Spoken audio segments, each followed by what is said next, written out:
I don't know who you are.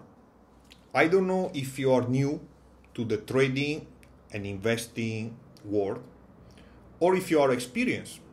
I don't know if you have a degree in finance or related subjects or not. However, what I know is that when you started, probably you felt confused because, let's be very, very frank, the investing world use a lot of terminology that is very hard to understand at the beginning. A lot of technical terms that confuse people. And the more you look for explanation, the more technical terms you find. So there is maybe something you don't understand, what is fundamental analysis, and then you look for information, then you find many other weird terms, and then you look for all of them, and it's a never-ending process. But it's very important to know these terms because when you are watching a video or reading a book, these terms are used. And if you don't know them, you will not be able to understand what they are saying. And of course, this will also affect your profitability. So that's why I wanted to start this new set of videos where I want to go through some of the basic terms that are used in the investing and trading world, and hopefully for those of you who are new, this will be very helpful because it will be something that you can use to quickly understand the main topics. But for people that are more experienced, maybe will also be useful because sometimes it's good to go through a review of the basic terms. So today we are discussing about fundamental and technical analysis. That again, if you are new, may sound something crazy. Oh my God, fundamental, technical, what is that? But actually at the end of this video, you will realize that it's nothing complicated. I made a video in the past where I was discussing the difference between investing and trading, and I was mentioning technical and fundamentals, but let's clarify in this video. Let's start with fundamental first. Here you see Reuters, that is a website where you can find information about company, and we use as example Apple. So when you go to financial, you will see something like that. Income statement, balance sheet, and cash flow statement. Fundamental analysis is looking at these numbers to give you suggestion about buying or selling, and these suggestions are based on the analysis of the business behind the stock. What do I mean by that? Let's start with income statement. What do you see here is that you can have annual or quarterly information on stuff like the revenue, the net income, and things like that. So this is related to what they sell, how much they gain, and then what is the net income they keep. Then we have the balance sheet. Balance sheet is actually showing you the asset, the debt or liability, and the equity of the company. What do I mean by that? Debt is, well, you know, for example, the company is taking some loan to the bank or any other debt, and then you have the total liabilities. And then you have the equity. Equity is when the company is releasing shares to the market, and then when buyers buy, they get money. So they can get money by equity, so shares in the market where people buy the share and they get the money at the beginning, or by debt. So maybe they go to the bank and they take a loan. And one of the principles of accounting is that the asset that is here, total asset, must be equal to liabilities plus equity. Okay, and we can check if you want. Let's see. For example, here we have total liabilities, right? So it's 258,578, and then we sum the total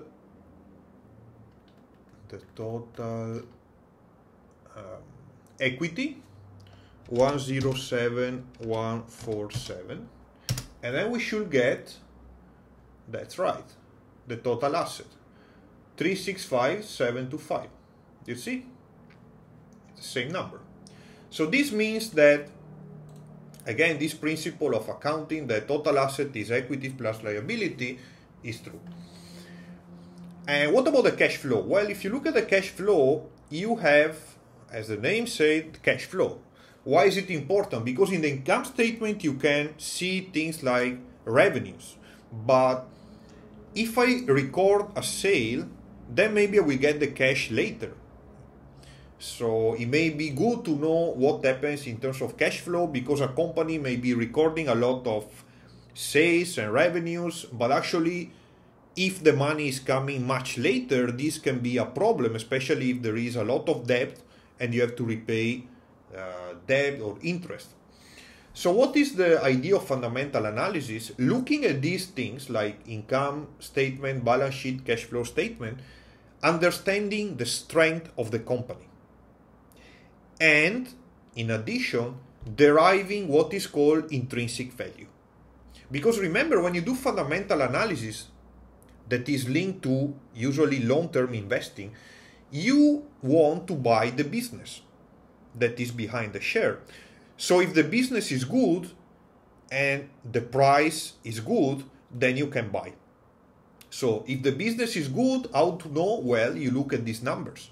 Now, we don't go into the details of on what an analyst can do to understand the strength, but just for you to have an idea, you look at these numbers and you know if the company is solid or not.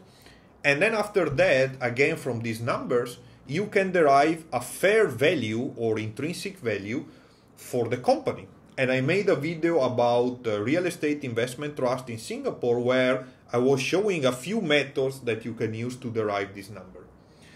And then what is the idea? Well, if the current price is below the fair value, well, potentially I can buy.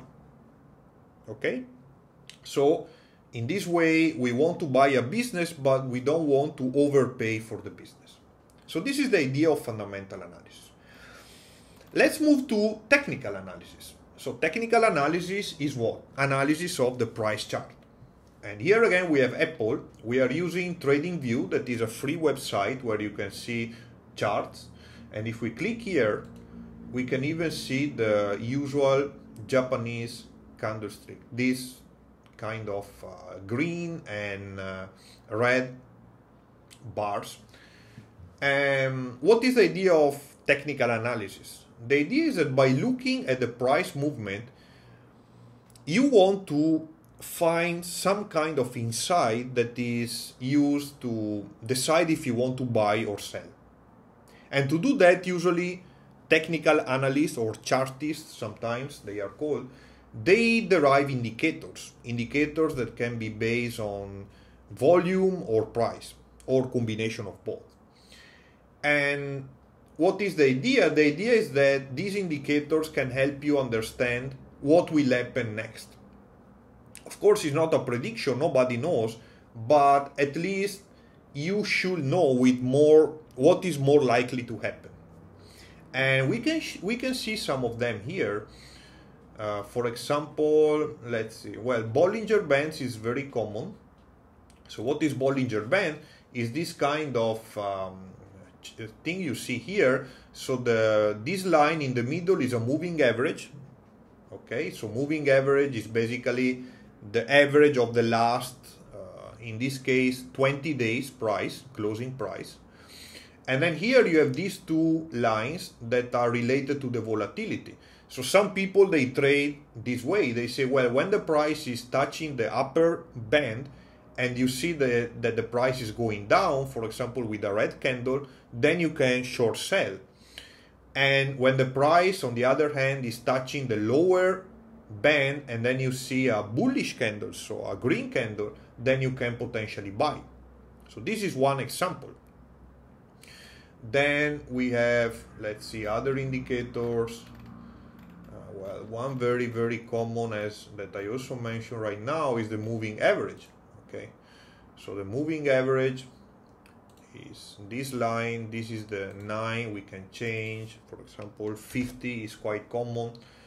And the idea here is, for example, when the price is above the moving average, you may go long. When it's below, you may go short. Of course, this is very simplified.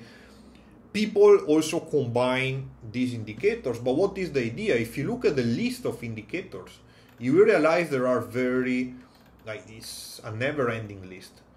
And imagine all the possible combination you can get. And that's why sometimes people, they come out with some trading system that is combining this and that signal, and hopefully they will be more reliable in their forecast, in their prediction of what will happen. Okay. And when you do technical analysis, the idea is that you're not even interested in as for the fundamental analysis, you're not even interested in what is the company, what they are doing, is it strong, is it not. You don't care. If you're purely technical analysis driven, you will just look at the chart, because the idea is that everything that happened to the company is already reflected in the chart, in the price. And this is, of course, a strong assumption. How do you use technical analysis? Well, if fundamental analysis is mostly used for long-term investing, technical analysis is more utilized for trading, speculation.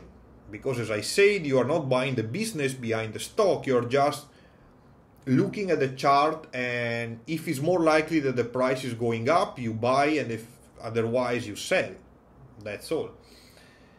Of course, there are people that combine different techniques. So you may have some fundamental information, for example, to screen out potentially good companies, and then you can use technical analysis just to time the market.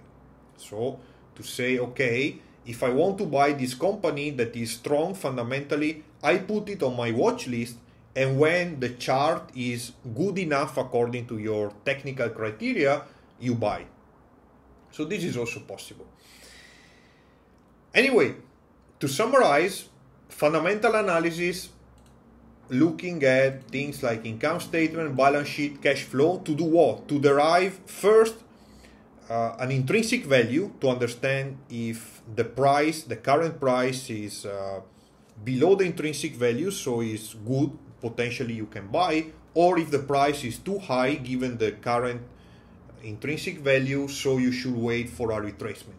And second, of course, to understand if the company is solid, because if you're looking at a long-term investing horizon, you want something that will survive in the long term.